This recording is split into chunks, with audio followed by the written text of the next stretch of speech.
lover with you, love with you. Feels so true, feels so new. Anong balita? Anong update?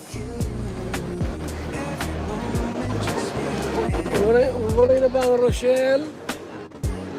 Wala na ba ang Rochelle? Di ba po? Not officially. Ha? Opo, hindi pa hiwalay. Nagpapasyon lang muna ang ating Dodong Roel.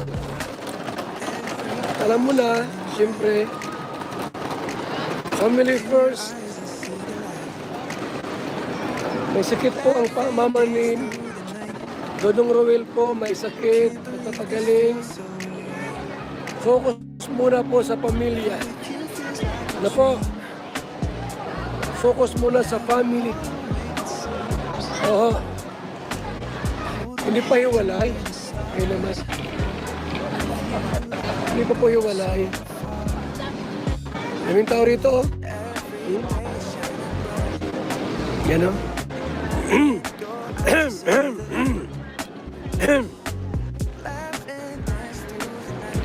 Magandang tanghali sa ating lahat, mga kalingap at mga suking taga-antabay. Sa mga Rochelle fanatics, mga nagmamahal kay Dodong Roel at kay Rochelle, huwag kayong mag-alala or ma-discourage, ma-dismaya. Not officially hiwalay ang Dodong Roel at si Rochelle. Nagpapahinga lang po muna. Asahan nyo po mga ilang araw lang, ilang linggo lang, pabalik uli yan. Ha? Oo. Babalik po uli yan mga kaibigan. Hindi pwedeng maghiwala yan. Maglilimang taon na po sila. Oo, mag-5 years na po ang Rochelle. Bakit maghihiwalay? Ha? Hindi po maghihiwala yan. Hindi po maghihiwala yan. Nagpapahinga lang po. Space.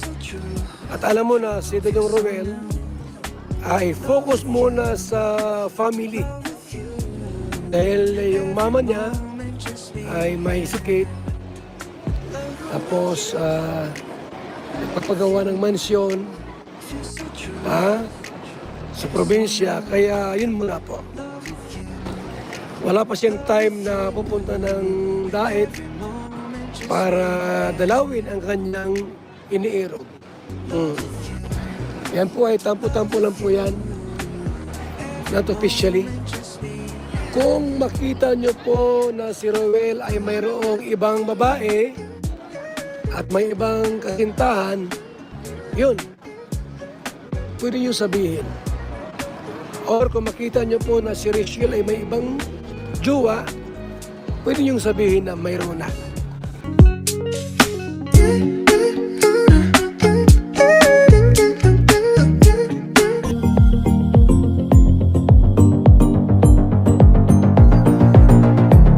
That's all for now. Until next time. Thanks for watching. And don't forget to like, subscribe, and share.